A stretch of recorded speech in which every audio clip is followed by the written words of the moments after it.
Honorable Prime Minister, Honorable Minister responsible for the environment, members of NIPO, media. As you are all aware, the state emergency systems have been monitoring the movements of a weather system for several days now. What was then Hurricane Beryl before 11 o'clock today is now Tropical Storm Beryl, for which we are very grateful. However, we are not going to drop our guards. We will continue our planning and final preparatory activities on a worst case scenario basis, but hope for the best. Given our experience with Hurricane Maria, we will leave absolutely nothing to chance. At this point, let me call on the Met Services and Disaster to update us on the situation right now. Marshall.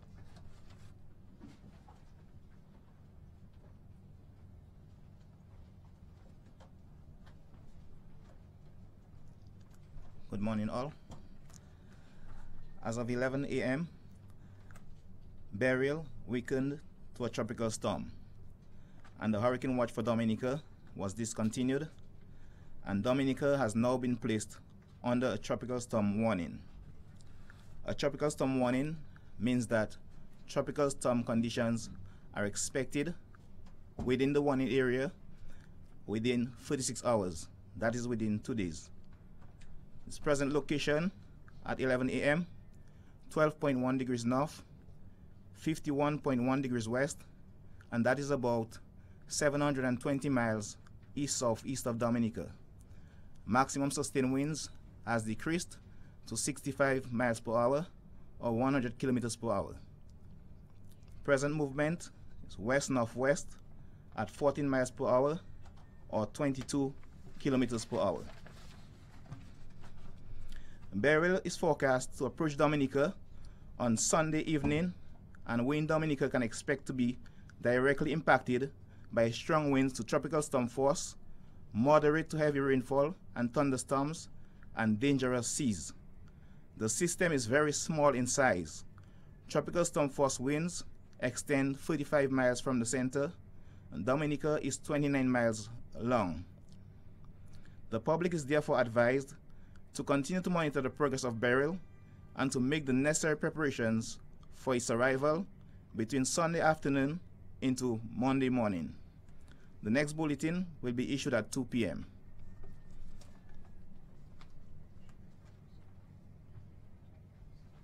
All right, thank you very much, Marshall.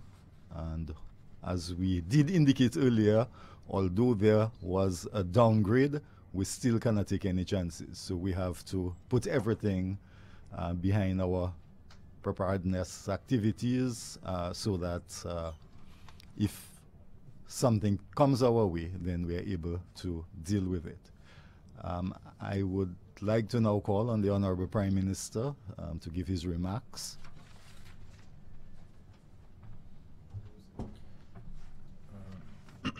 Thank you very much, Mr. Cecil Shillingford.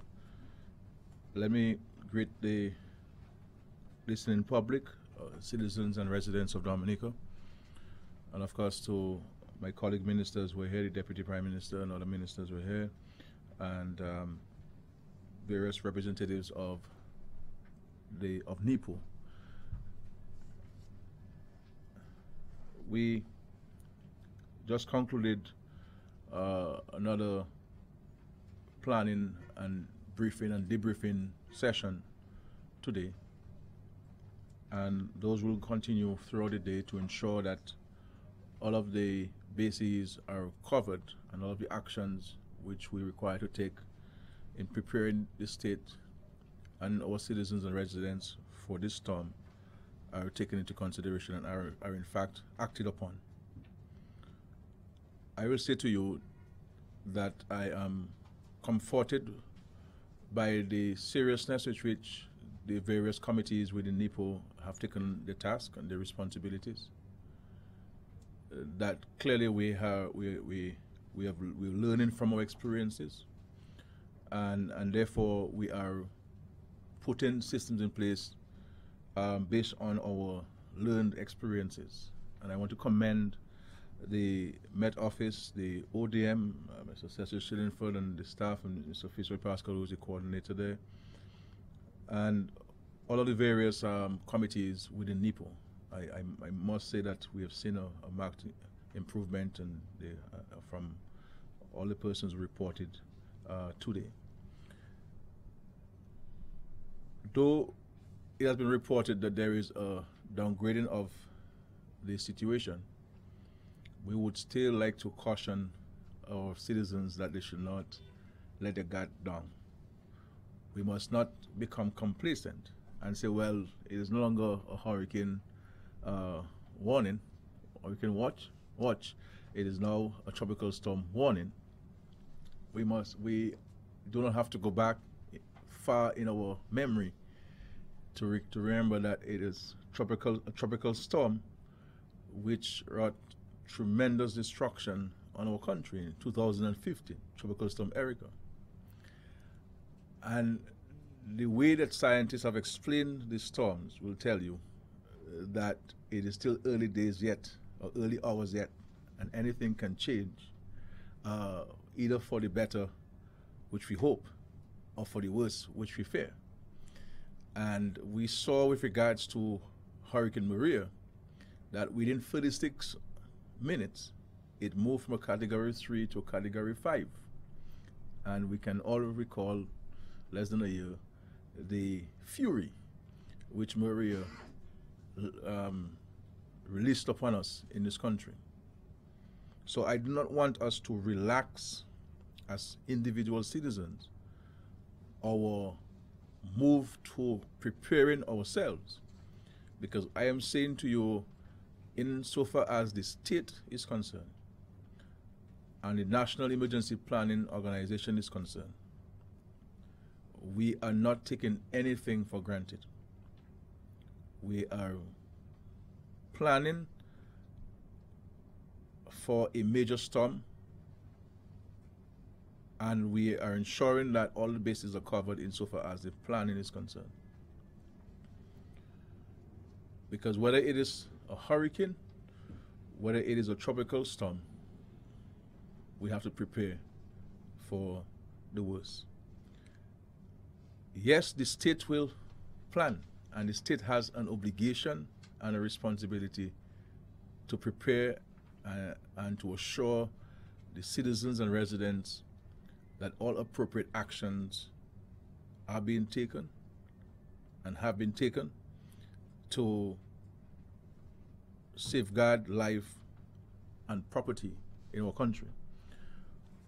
But fundamentally, preparation for such eventualities reside largely with individuals. And it is our individual responsibility to prepare ourselves, because we can do all of this planning from NIPO's standpoint, but it will come to naught if people are carefree and if people in their minds are preparing to see where they're going to loot in the event of a storm, and I'll speak to that in a while. We have to take action now and not wait for last minute. And my advice, respectfully, to our citizens is that we should be focusing largely on safety. On safety, and ensuring that not only ourselves will be safe, but every citizen and resident in our communities will be safe as well. Especially those who are vulnerable, the elderly, those the sick and shut-in, those who have certain physical and other challenges. So we have to take responsibility for this. Another thing I want to caution the public about is the issue of how we treat with information and advice from those who are charged in law to assist with that process. And the people who are charged with providing information to us in Dominica are the Met Office and the Office of Disaster Management. I know with the advent of technology, we all go online, everybody, including myself, we will focus on it. We'll get different reports from different people, and that is fine. I'm not telling you to stop going online and to fetch those information, because I understand we do so because there is profound anxieties among us, and we want to ensure that we know what is going on precisely.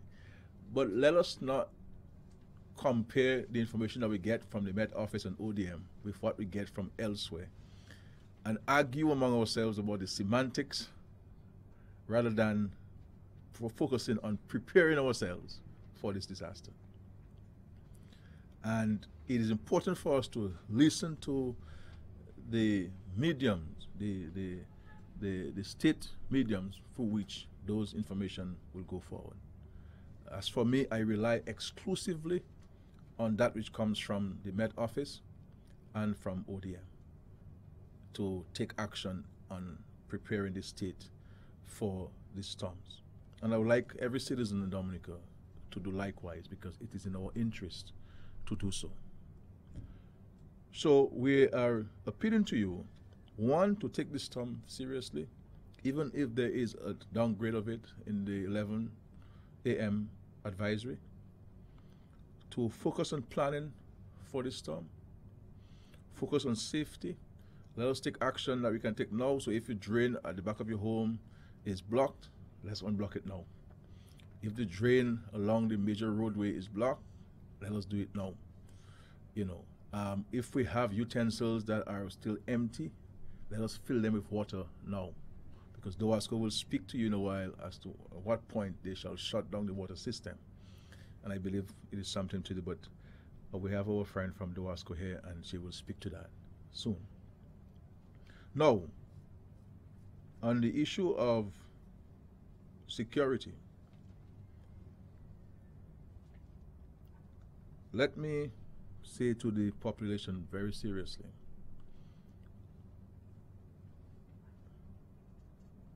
we will not tolerate any lawlessness in Dominica from anyone. Let me tell you something. We will not tolerate lawlessness from anyone in Dominica.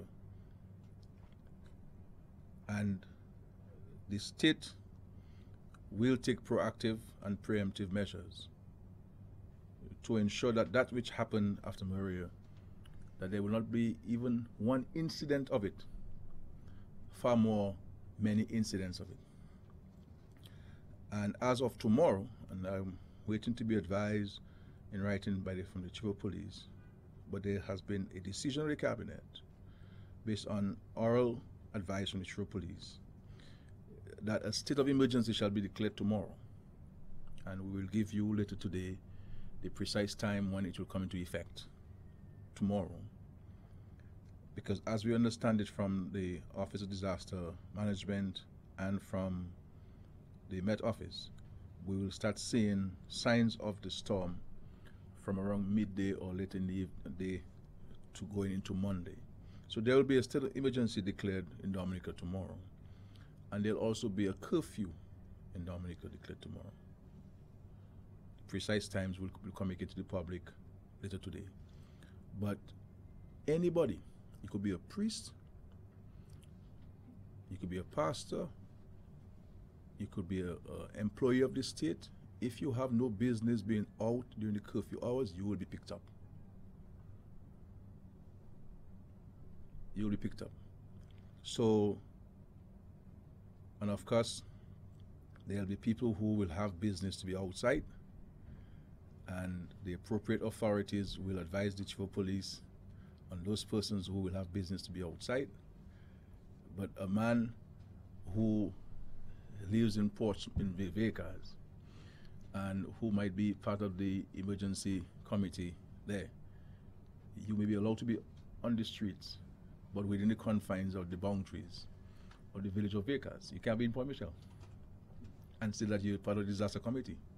I give you the assurance you'll be picked up. And we will deploy, and of course the Chief of Police will speak to some of these things, the police in advance, to several installations across the country. And they will be armed with the state of emergency powers and of the curfew powers as per the relevant laws of the country. But we will not have, I will not tolerate any lawlessness in Dominica. So anybody who is thinking, anybody who is contemplating, anybody who is whispering even to himself his intentions of engaging in illegal activities, especially where looting is concerned, I would suggest to you very strongly that you should dissuade yourself from engaging in those thoughts. Let us spend time instead preparing ourselves and preparing our country to face this storm. Because we have to be honest with ourselves and recognize that with the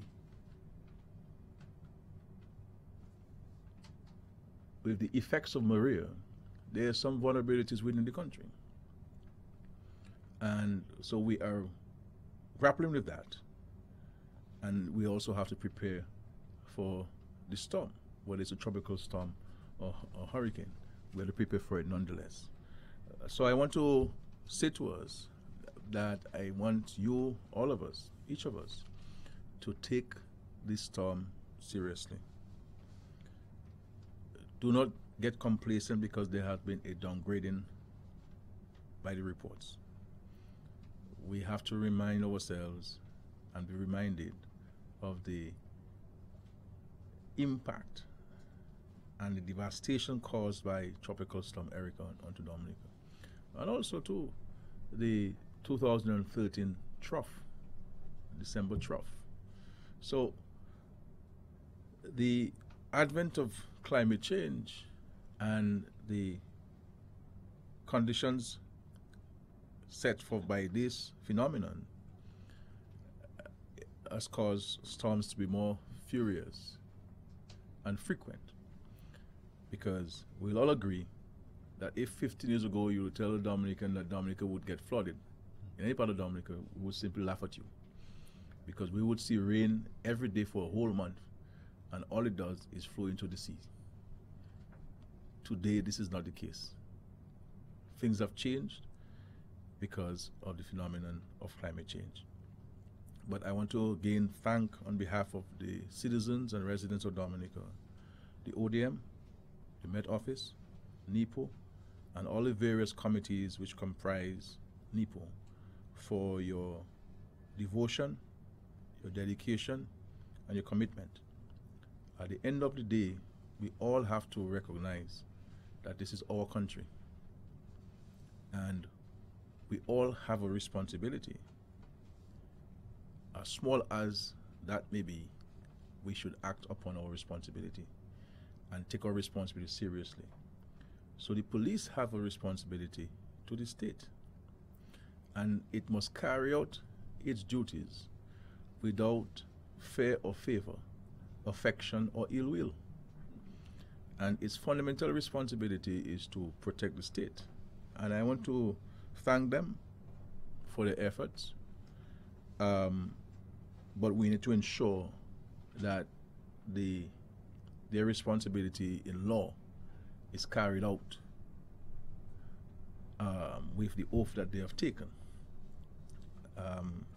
And I look forward to all of the various state actors playing their part, because if one area is weak, it will affect the whole. And therefore, each unit and agency of the state must play its part. And I want to thank them in advance. We have done so in the past, whether it's the nurses and the doctors, the health team, the fire service, the port, the Food and General Supplies Committee, the various permanent secretaries, all of us, the various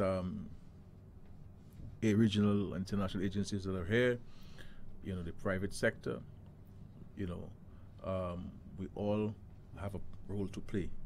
And we must not look onto somebody else to do something that we can do for ourselves and by ourselves. And let us go forward with these attitudes.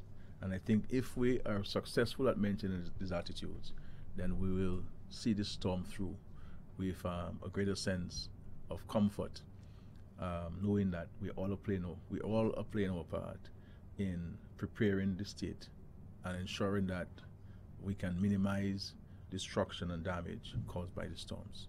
So again, I want to thank all, and we have the various agencies of the state who will report. I want to thank the public again, but let us recognize that we have to take action.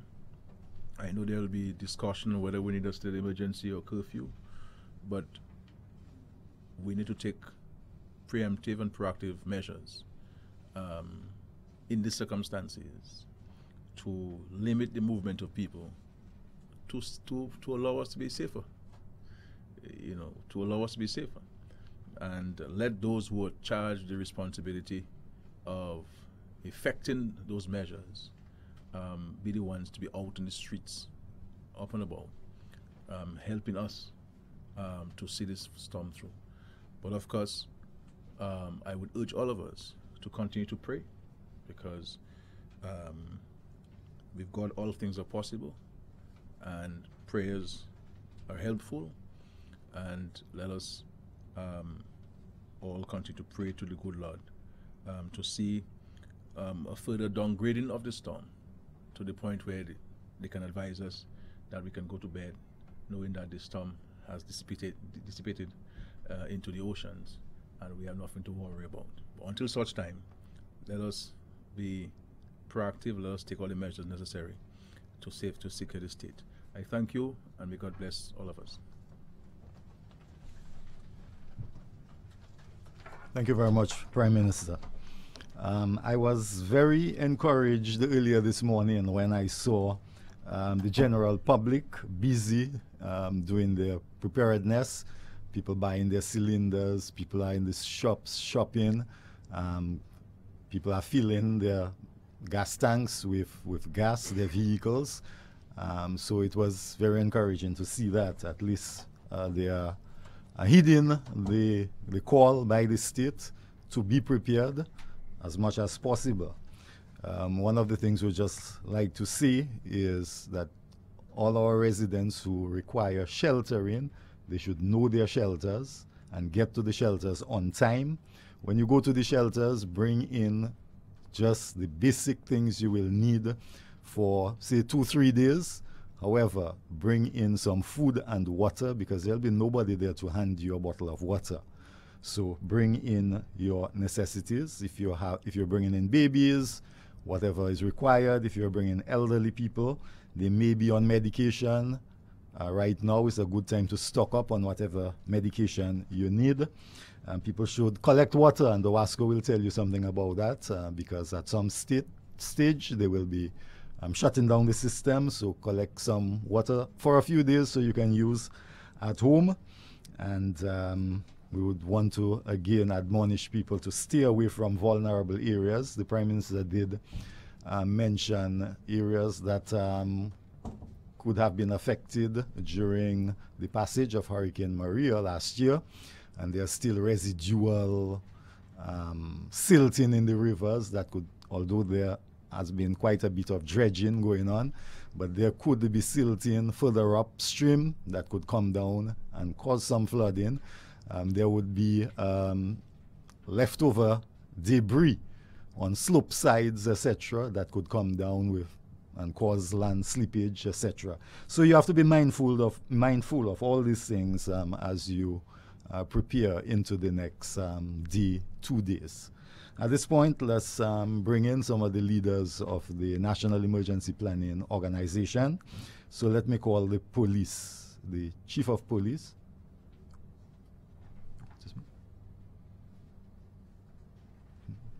The Chief of Police.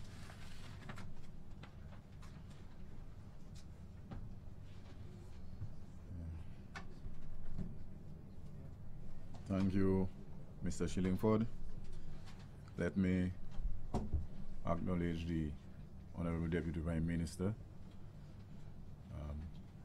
Honorable Minister Mr. Blackmore for National Security, and Minister Joseph Isaac for the Environment, and Minister Kenneth Darrow, Minister of Health, and Mr. Douglas. Yeah. Also would like to acknowledge other state actors.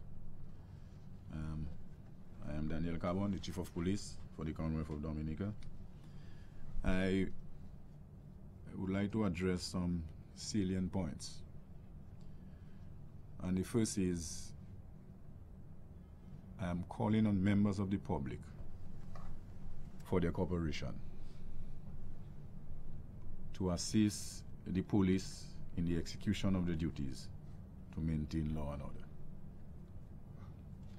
The public, members of the public, you have a fundamental responsibility to assist in whatever way to maintain law and order. Secondly, I am calling on the various owners of business places in the city of Roseau and other areas in the country. And I'm telling them that they have a fundamental right in law to first protect themselves, protect their families, protect their businesses, protect their property, and even their employees.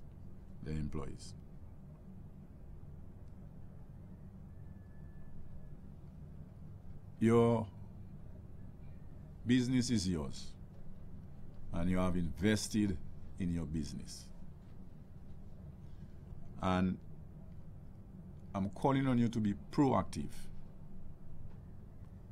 Work with us, work with the police. We'll assist you in whatever way and best way we can.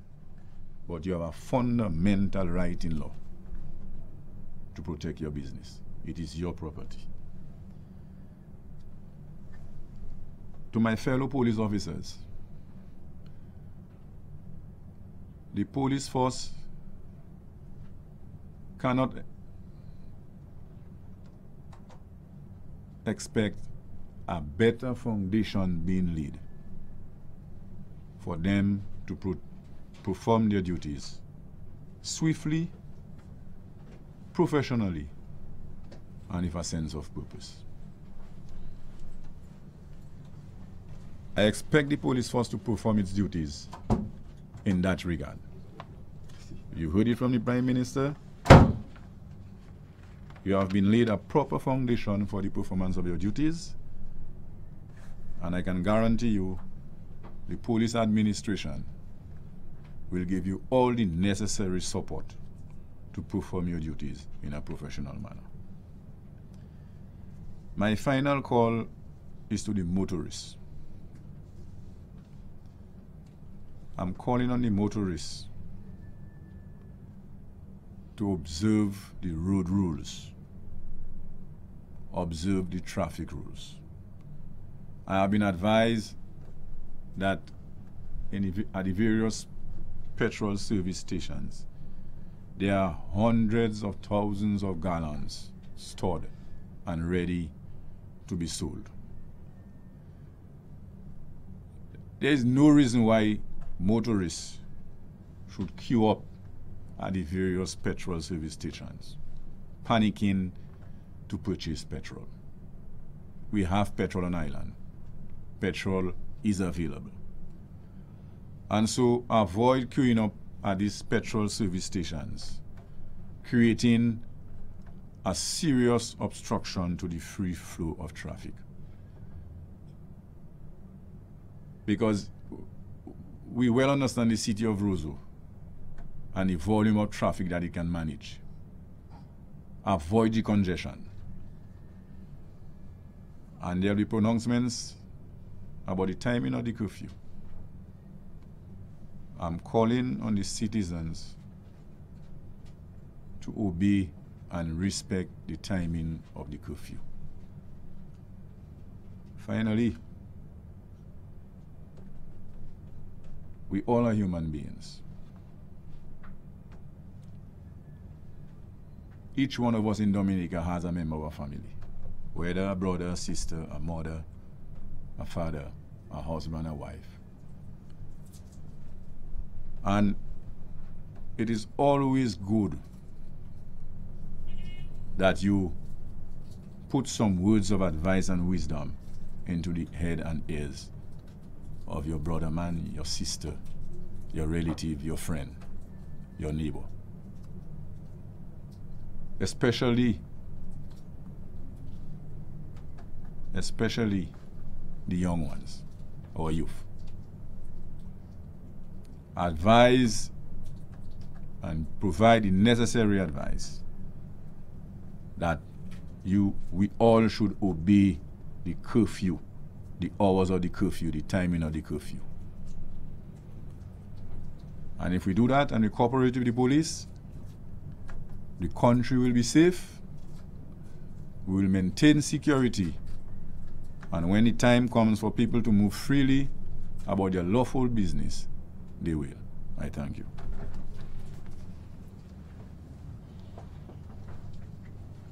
Thank you very much, Chief, and I'm hoping that all Dominicans will heed your caution. A fundamental aspect of our disaster management program is sheltering. I will now call the chairman of the Shelters Committee to just give us a few highlights of some of the decisions taken in the last, say, 12 hours or so.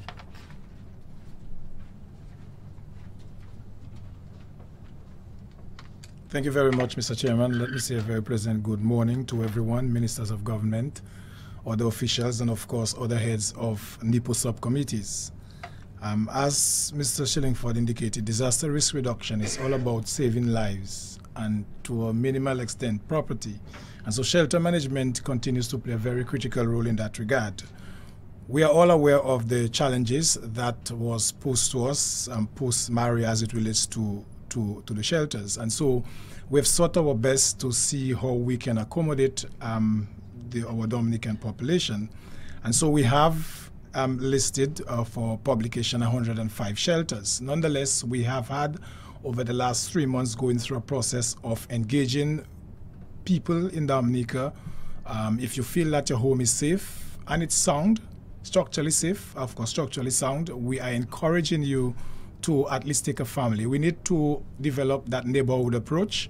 And so if you feel that your home is sound, you can take a family, you can take a loved one, you can take, individual that you can of course accommodate, because we clearly understand the challenges that we are faced. And we really want to commend those of you who have come forward, and of course we'll be taking a few persons. We want to commend those persons. We also want to commend the shelter managers, some of you who have gone through the Maria and went through thick and thin. We really want to thank you for the efforts. I want to tell the general public that as of 6 a.m. tomorrow morning, all shelters will be open. I want to repeat, as of 6 a.m. tomorrow, the 8th of July, 6 a.m. tomorrow, the 8th of July, all shelters will be opened. So we have alerted the shelter managers, and I'm informing the general public that all shelters will be opened from 6 a.m. July 8th, 2018. But I need to caution our shelter manager, or shelteries, the persons who are going to the shelters. And as Mr. Shillingford indicated earlier, we do not want people to come to the shelters with their hands swinging, because the shelters do not have food and beds and cots available. We're expecting people to come with something that they can sleep. We're expecting you to come with some supplies for at least 2 or 3 days, water, dry foods, as the case may be. Secure your belongings. And we are also saying that we are going to enforce the shelter rules. There are do's and don'ts in the shelter. We are not expecting people to bring in their pets. No animals or pets are allowed in the shelters. No one should bring in weapons, alcoholic beverage, and the likes in the shelters, because we're all about safety in the shelters. And we have learned lessons from Maria, and we really want to appeal to the general public. Please, those of you, first, you have to know your shelters. Get familiar with your shelters. And we are saying we are going to open the shelters from 6 a.m., but it does not mean that people will want to come at 2 p.m. in the afternoon. We are saying that once the shelters are open, people need to get to the shelters. Do not wait last minute. We often see that in our people. So we are appealing to the general public. Please, do not come to the shelter. We open it at 6 in the morning. Do not come to the shelters at 2 when things are beginning to happen, and then you create a lot of distraction in the shelters. We are appealing to the people. Once you have identified that your home is not safe and you require shelter, get to your shelters. Get to your shelters within a short space of time. We're opening at 6, and we are saying we should have by 9 as many people as possible in the shelters. So we're really appealing to the general public. We're appealing to those persons who are going to be in those shelters, to be the vanguard of the shelters, to be each other's brother, to be each other's keeper. Safety is important. Security as well is critical in that regard. And so we really want to encourage the general public to be on their guards. Please, please be cordial when you go to the shelters, and do not, I repeat, do not come to the shelters with your hands swinging. Please come in with something, because it's really for 2 or 3 days, a few hours. And certainly we want to really ensure that the general public understand that. We really want to continue, I said it earlier, but we want to continue to appeal to those of you who have homes that are safe, that are sound, in your opinion. Please take in your neighbors, please take in friends, please take in loved ones, because we have to ensure that we develop that humanitarian approach, that loving and that caring and that sharing approach as far as sheltering is concerned. And we really want to be very strict at those shelters. So we are again appealing to the persons who are going to use, who are going to be at the shelters. Please, please, please ensure that you follow the shelter rules. And that will be strict this time. We really want to ensure that everyone is safe. And so we are doing our utmost to ensure that we provide as much as possible suitable facilities for those individuals. Please, throughout the course of the day, the radios will be announcing the various shelters, and we want people to be mindful. So please be mindful of those shelters that are available in your area. And tomorrow morning at 6 a.m., the shelters will be open so that persons can come in, so that they can pass through this important period. And of course, while you're in the shelter, we do not want so much noise, but at least prayer and sharing and not too much games. But we want an atmosphere of we don't want so much panic, but we want to create an atmosphere that people has some confidence. So please, we are really appealing to the shelterers in particular to please adhere to the shelter rules and ensure that we all are safe as we go through this period, the system that is approaching us. Thank you very much.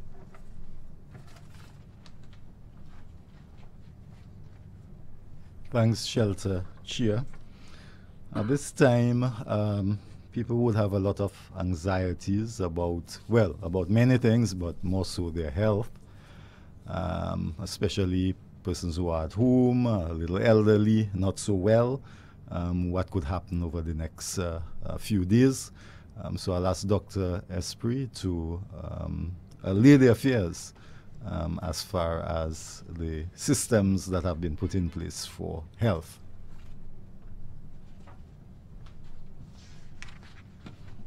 Thank you, Mr. Chairman, the Honorable Prime Minister, Deputy Prime Minister, Honorable Ministers of Government, and NEPO chairs, the media, the listening public, good morning to you. We embrace this opportunity to inform you of the level of preparedness from the Ministry of Health and Social Services. It's worthy of note that the Ministry of Health have been fully engaged from yesterday in its various groups and committees to explore how best we can prepare at a maximum to care for the health needs of the population in the event that we are impacted. So I'm just going to share some points with you. Generally speaking, our disaster plans and necessary standards of operations are in place and fully activated to respond to this impending disaster. Most recently, all our health personnel were again reminded of their roles and functions as it relates to disaster management. The necessary measures have been put in place as it relates to assets of health, and that includes securing health infrastructure or equipment or supplies and files, both electronic and in hard copy. As it relates to communication, all the districts as well as the Princess Margaret Hospital are fully equipped with functional HF radios for ease of communication between the various facilities. Recently, most health teams, as well as all our core managers in the Ministry of Health and Social Services, were trained and retrained in the proper use of these devices. As it relates to our staff, all essential staff, to include our doctors, nurses, pharmacists, technicians, consultants, are all on standby, inclusive of the support staff. In the event that these persons are cut off at their homes, procedures are in place that they report to their nearest health facility. Our duty rosters have been reviewed, the persons on vacation leave have been recalled, retired persons, those on contract, have been re-engaged. The on-call staff too have been instructed to remain on compound, and certain logistics are being placed in terms of taking care of their basic needs. In terms of medical supplies, adequate medical supplies are in stock, including our pharmaceuticals, oxygen, and other medical supplies, both at the district level as well as the Princess Margaret Hospital. All our disaster emergency boxes have been replenished, secured, and placed in strategic areas. Additionally, medical and nursing personnel were given basic stock packages to take to their homes in the event that it is necessary or required. In terms of services, elective services have been cancelled at the Princess Margaret Hospital, while stable patients have been discharged to their homes, and I mention here stable patients. Emergency services will remain the main feature during and directly after the impact of the storm. So we don't expect at this point for you to be going for refilling of medication, etc. It's really for emergency services. Other items such as generators, water tanks, vehicles, those things are functional and prepared. As it relates to shelters, the staff at the district level have proceeded to do the basic medical assessment of the shelters that correspond to their respective districts, and will pay special attention to our shut-ins and vulnerable groups, the children, the elderly, etc. Measures are being put in place as we speak for security of the facilities, accommodation of critical staff, both at and near the facilities, provision of psychosocial support if it becomes necessary. And additional emphasis and preparation is being made for districts that are more prone or more vulnerable to being cut off. Patients now who are diagnosed with what we call non-communicable diseases or chronic diseases are reminded to secure their medical books or any medical test that you may have had, as well as your medication. As well as your medication in secure places, you are also advised to secure potable water to avoid communicable diseases. So the Ministry of Health is collaborating with our essential services and personnel at the district level in various committees in preparation for this weather system. We remain fully committed to saving and preserving lives, but the public is also reminded that their health is their personal and individual responsibility. Again, commendation is being extended to all staff for their continued support and dedication. Thank you. Thank you very much, Dr. Esprit. At this time, before we call anybody else, the minister may have to run, so I'll call the Honorable Joseph Isaac, Minister responsible for the Environment and Disaster Management, to speak at this time.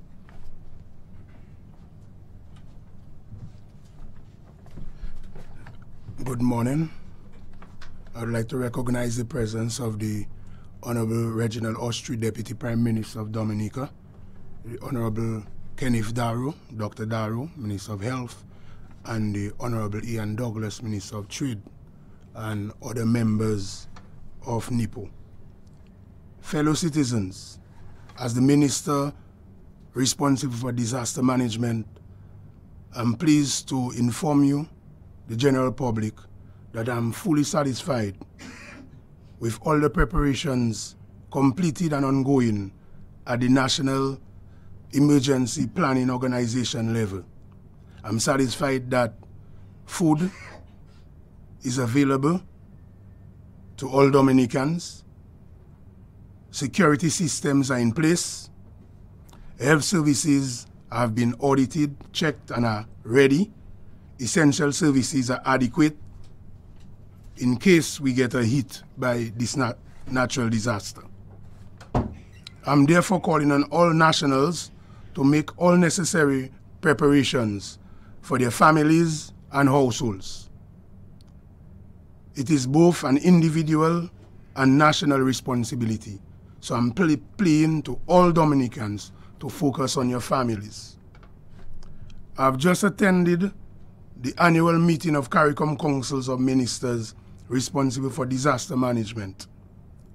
And our brothers and sisters of CARICOM have recommitted their financial, human resource, and moral support to Dominica. We have shown resilience in the past. So I'm asking all Dominicans to stay calm, focus, and continue to build Dominica. I'm also calling on all parliamentarians, village council, and community leaders, the youth, and all citizens to help mobilize at the community level to safeguard our most vulnerable citizens and all our assets so that we can minimize the impact of any potential risk. We have accomplished a lot to date since Maria, but we do not want to retrogress. I'm therefore now commending members of NIPO, specifically the ODM coordinators and consultant, Mr. Pascal and Mr. Shillingford. I'm also commending the effort of the Chief of Police and to place on public record the ministry's full support in his leadership in national security.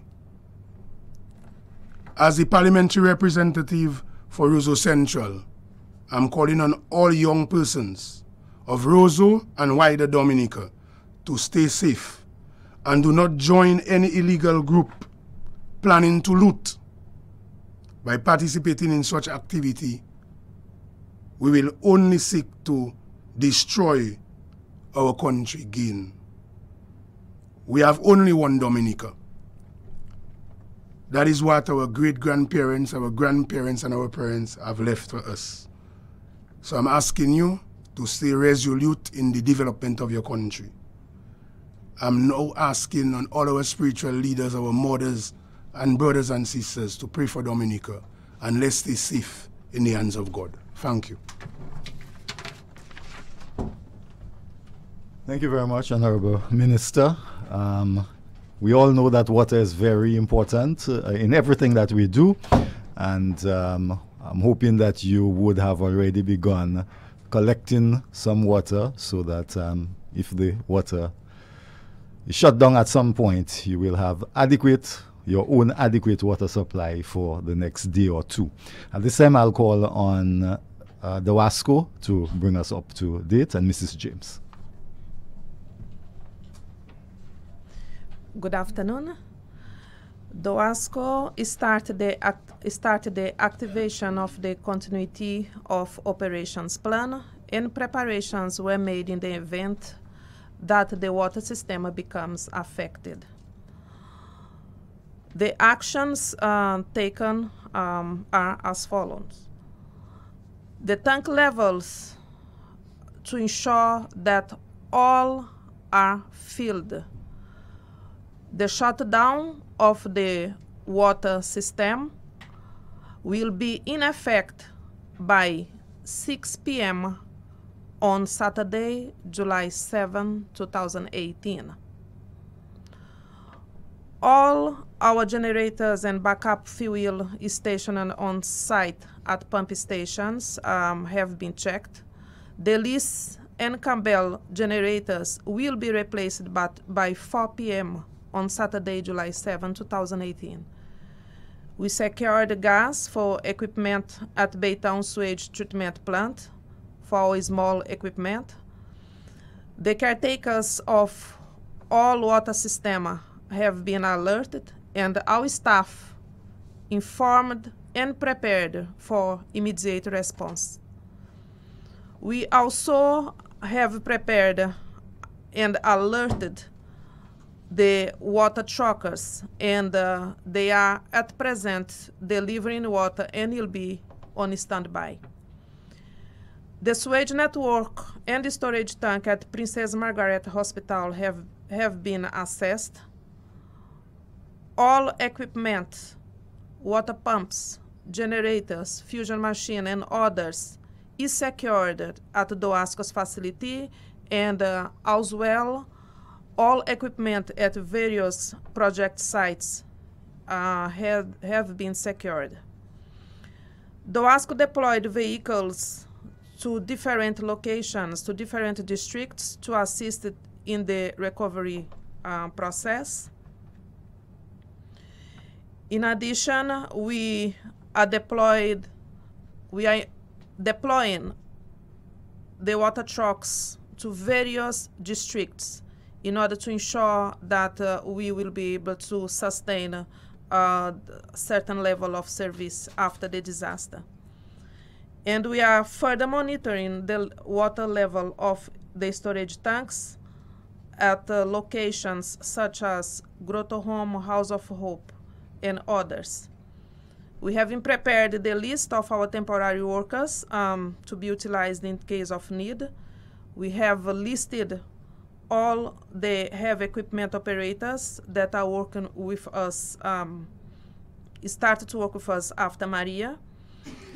We have 3 portable chlorine emergency kits available to use in case of emergency for testing of the water quality in various locations.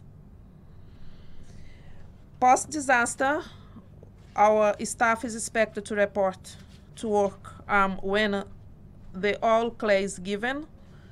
We'll be therefore assessing the infrastructure and the movement of equipment to areas needed, and immediate rehabilitation of the water supply where is possible. The water truck delivery will be in place, and the temporary filtration system will be deployed in case of need. And I would like to ensure and state it again that today, Saturday, July 7, 2018, our water system will be shut down by 6 p.m. Thank you.